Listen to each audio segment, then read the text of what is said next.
আসসালামু আলাইকুম। গতকাল রাত থেকে নর্থ সাউথ বিশ্ববিদ্যালয়ের এক কুলাঙ্গারের কোরআন অবমাননার ভিডিও ইতিমধ্যেই পুরো বাংলাদেশ কাঁপিয়ে দিয়েছে।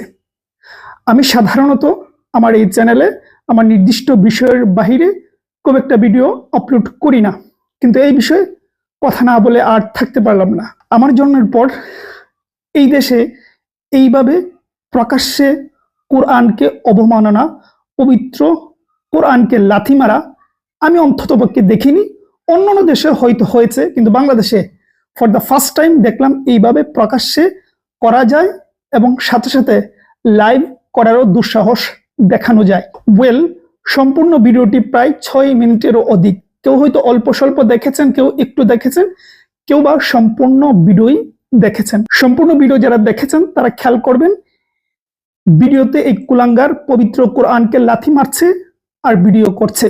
সব থেকে কষ্টের বিষয় হচ্ছে পাশ দিয়ে অনেক মানুষ যাচ্ছে, অনেক মেয়েরাও গিয়েছে, ছেলেরাও গিয়েছে, সবাই দেখেছে। এমনকি সে লাথি মারতে মারতে একটা ক্লাসরুমে হয়তো সম্ভবত সেটা ছিল ঢুকেছে, ওখানে স্যার ছিল, স্যারকে সরি বলছে, কিন্তু স্যার একবারের জন্য কিছু বলেনি। উনি তো দেখেছে যে পবিত্র কোরআনকে লাথি মেরে মেরে সেই রুমে ঢুকেছে। তারপর আরো একটু খেয়াল করবেন যে কিছু ছেলে পেলে প্রতিবাদ করেছে, কিন্তু সেইটা কোনোভাবেই মুসলমান স্বরূপ প্রতিবাদ নয়, একেবারেই মেইলি টাইপের প্রতিবাদ। মানে আমাদের ভয় আমাদেরকে যেন দিন দিন কাপুস বানিয়ে দিচ্ছে। একজন মুসলমানের সামনে এরকম একটা বাংলাদেশের মতন দেশে প্রকাশ্যে নিজের চোখের সামনে পবিত্র কোরআনকে এইভাবে লাথি মারছে, আর আমি মিন মিন মিন মিন করে প্রতিবাদ করব। আমার তো মনে হয় এটা রাষ্ট্রপতির ছেলে হলেও এটা আমার পক্ষে অন্তত পক্ষে সম্ভব ছিল না নীরব থাকা। তাদের এই মিন মিন টাইপের প্রতিবাদ আমার মনে হয়েছে তারও সমানভাবে অপরাধী, তাদের এই টাইপের প্রতিবাদের কারণে।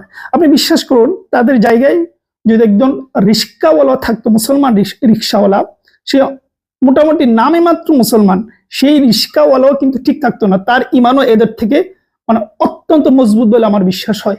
এবং আরো কষ্টের বিষয় খেয়াল করলে দেখবেন, এই মিন মিন টাইপের প্রতিবাদের পরেই সেই কুলাঙ্গার প্রচন্ড গালিগালাজ শুরু করে এবং তাদের সামনে প্রকাশ্যে এর থেকে বেশি কোরআনকে লাথি মারে এবং ফ্লোরে ফেলে দেয় এবং ওইটার উপরেও মানে লাথি মারে। মানে তাদের প্রতিবাদের পরেই কিন্তু এটা বেশি করেছে সে।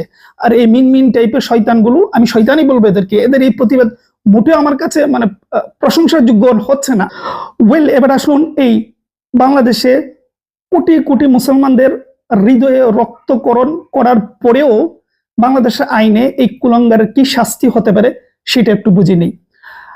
বাংলাদেশের ফৌজদারি দণ্ডবিধি 295 ধারা অনুযায়ী ধর্ম অবমাননার কারণে সর্বোচ্চ 2 বছরের সাজা হতে পারে বা অর্থদণ্ড অথবা উভয় দণ্ডই হতে পারে।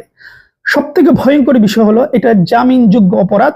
হয়তো দেখা গেল 15-20 দিন পরেই এই কুলাঙ্গার জামিন নিয়ে আপনার চারপাশে ঘোরাঘুরি করছে। যদিও 1993 সালে এই ধর্ম অবমাননার জন্য সর্বোচ্চ শাস্তি মৃত্যুদণ্ড করার প্রস্তাব করা হয়েছিল, কিন্তু সেইটা প্রস্তাব পর্যন্তই ছিল, সেটা আর আইন হয় নাই। এখন সময় হচ্ছে আমাদের আওয়াজ তোলার, যে সর্বোচ্চ মৃত্যুদণ্ড করার।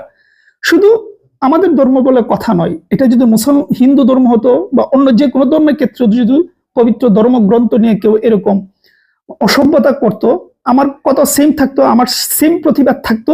কারণ ধর্ম নিয়ে বা ধর্ম, আমার নিজের ধর্ম অন্য ধর্মকে রেসপেক্ট করার শিক্ষা দিচ্ছে, তাহলে আমি কেন ভাই অন্য ধর্মকেও আমি মনে করবো যে করা যায়? এটা তো সম্ভব নয়। সুতরাং এখন সময়, রাইট নাও, সর্বোচ্চ মৃত্যুদণ্ড হওয়া উচিত। এই সমস্ত কুলাঙ্গার জন্য আর দ্বিতীয়বারের মতন সাহস এই মুসলমানের দেশে, হাজী শরীয়তুল্লাহর দেশে যেন দেখাতে না পারে।